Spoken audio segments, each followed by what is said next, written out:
بسم اللہ الرحمن الرحیم۔ السلام علیکم ورحمۃ اللہ وبرکاتہ۔ Please subscribe my channel. بعض اوقات سب سے زیادہ فائدہ کسی کو کھو دینے میں ہوتا ہے، جس کی بیوی ہر دعوت پر جاتی ہے اور جس کا گھوڑا ہر جگہ سے پانی پیتا ہے۔ نہ تو اس کے پاس اچھی بیوی ہے اور نہ ہی اچھا گھوڑا۔ بحث کے دوران پرسکون رہیں، کیونکہ لہجے کی سختی غلطی کو عیب اور سچائی کو بد اخلاقی میں بنا دیتی ہے۔ تھوڑا سا برداشت ایک بڑے مقدمے سے بہتر ہے۔ فارغ بیٹھنے سے انسان جلدی بیمار ہوتا ہے۔ مشکلات ہر راستے میں ہوتی ہیں۔ گناہ کے سوا کسی سے نہ ڈرو۔ ایک اچھی ماں سینکڑوں اسکول ماسٹرز کے برابر ہوتی ہے۔ جو سونے کا دروازہ بنائے گا وہ خود کو مشکل میں ڈالے گا۔ ہر حال میں کچھ وقت تنہا گزارے۔ اچھے وقت سے زیادہ اچھے انسان سے رشتہ جوڑے۔ اچھا انسان اچھا وقت لا سکتا ہے، اچھا وقت اچھا انسان نہیں لا سکتا۔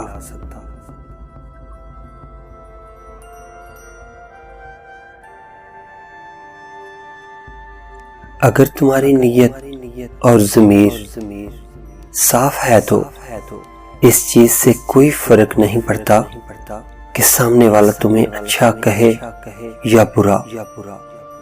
تم اپنی نیت پر جا کے نیچے جاؤ گے، دوسروں کی سوچ پر نہیں۔ اللہ کی بارگاہ میں دعا کرتے وقت اگر آپ کی آنکھیں بھر آئیں تو صرف اتنا سوچیں کہ آپ کی دعا قبول ہونے والی ہے۔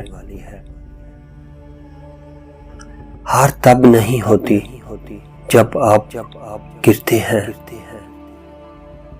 ہار تب ہوتی ہے جب آپ اٹھنے سے انکار کرتے ہیں۔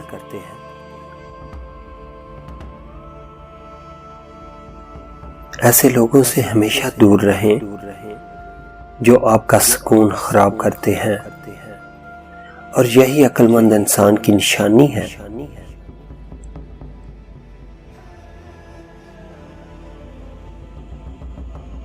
جو چیز جس کو دینی ہو وہ جلدی اس کو دے دو، یہی بخشش کا کمال ہے۔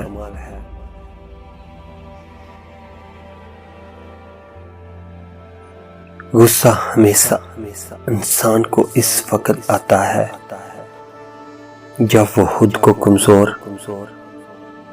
اور شکست خوردہ پاتا ہے۔ جب عروج ملے نظریں نیچے رکھو اور اپنا لہجہ نرم رکھو، کیونکہ ایسا کرنے سے زوال میں تکلیف کم ہوگی۔ سمجھانے والے تو بہت ہیں، لیکن سمجھنے والا اللہ کے سوا کوئی نہیں۔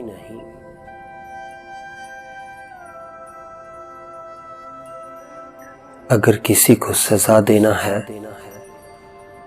تو خاموش ہو جاؤ، اس کے ساتھ کبھی مت بولو۔ جو کام اخلاص کی نیت سے نہ کیا جائے اس کا انجام برا ہوتا ہے۔ دوسروں کی کامیابی سے حسد نہ کریں، یہ آپ کی کمزوری کو ظاہر کرتا ہے۔ خوبصورتی جلد مٹ جانے والی چیز ہے۔ بیماری کی بجائے کھانے سے زیادہ لوگ مرتے ہیں۔ سستی چیز زیادہ دیر تک ساتھ نہیں نبھا سکتی۔ جو کام سمجھ نہ آ رہا ہو اسے بار بار کرو، وہ سمجھ آ جائے گا۔ اچھے گھر میں وقت کی پابندی کی جاتی ہے۔ کسی کی زیادہ تعریف نہ کرو کیونکہ ہر چیز تبدیل ہو جاتی ہے۔ بھاگنے والا چوہا